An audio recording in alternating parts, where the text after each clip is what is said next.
Good mythical afternoon, ladies and gentlemen. Welcome back to another vlog. This is on the Catholic response to the Reformation. Please make sure that you're writing your notes, and that at the end of this, you complete your question for, you can get your points over in the doobly-doo or wherever it's located this time, because it moves constantly.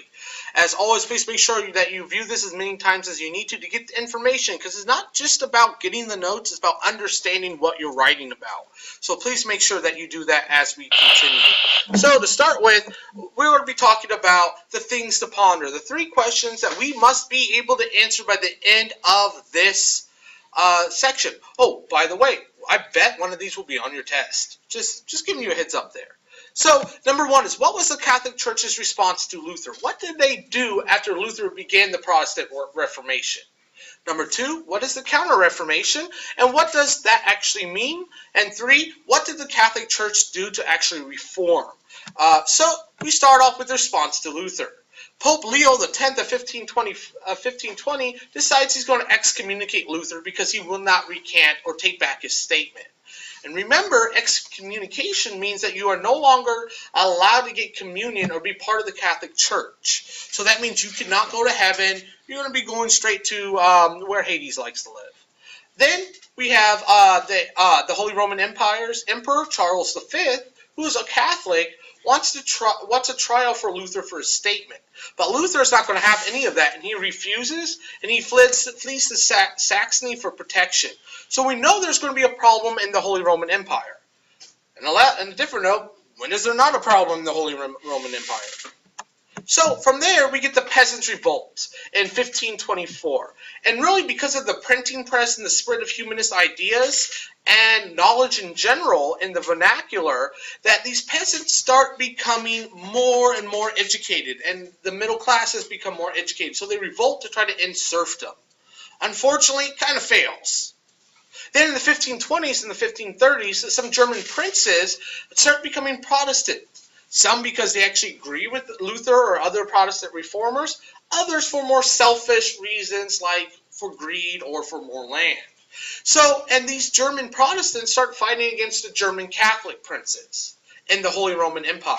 So the Holy Roman Empire is at war within itself. It's having a civil war. Then in 1555, they get to what was known as the Peace of Augsburg, which stopped the war among the German princes and allows the ruler to choose his or her own religion for his state or country. Then the Catholic Reformation is known as the Counter Reformation, because it's countering the move of the Protestants. The Protestants reformed, now it's the Catholics' turn to try to reduce or prevent more people from leaving the church, because that's what's happened. All these Christians who are Catholic are turning into Protestant, so it's going to reduce the Catholic Church's power, and the Catholic Church does not want that. So we start with a guy named Ignatius. Sorry, I probably just murdered his name, of Lolila. And what he does, he creates what is known as the Society of Jesus, also known as the Jesuits. And these Jesuits focus on three main activities. The first one, they start founding new schools. And the Jesuits are extremely educated both in classical and theocratic. I do apologize for that odd jump or cut shot, because I had some students who decided they did not want to listen. So I had to deal with something. I do apologize. Anyway, these Jesuits had three main activities. One, they founded schools because they were extremely educated both in classical and theocratic studies. And if you're going to educate people, people are going to work for you and work with you because people like to be educated, and because they don't like to be controlled. They also want to convert non-Christians to Catholics and stop the spread of Protestantism. So the Catholic Church is trying to make different things occur. Then we got our popes who are helping with the reforming the Catholic Church, or as we say, the Counter Reformation.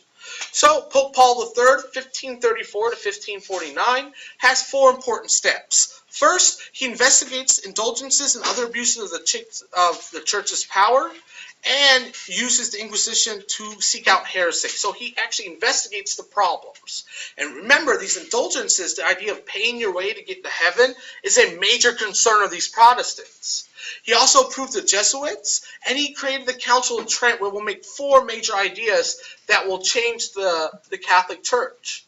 So the Council of Trent, these are the four things that you must know. One, it states that the Catholic Church's interpretation of the Bible is final.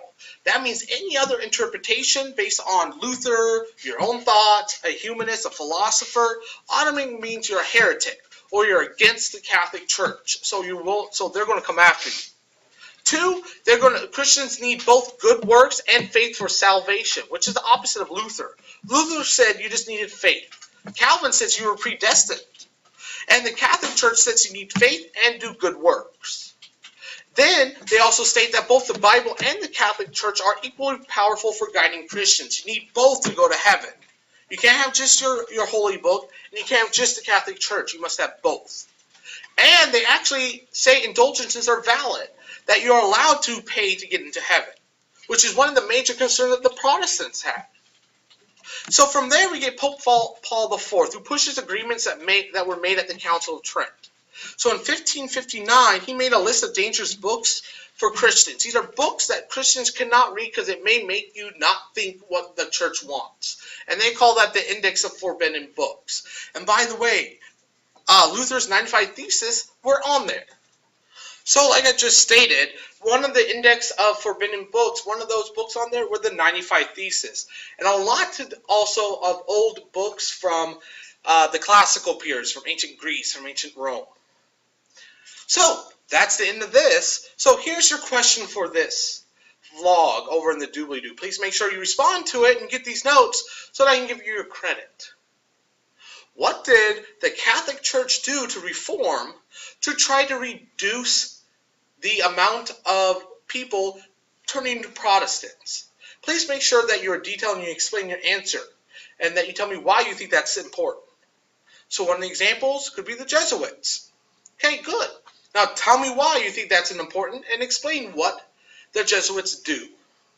And as always, don't forget to be awesome.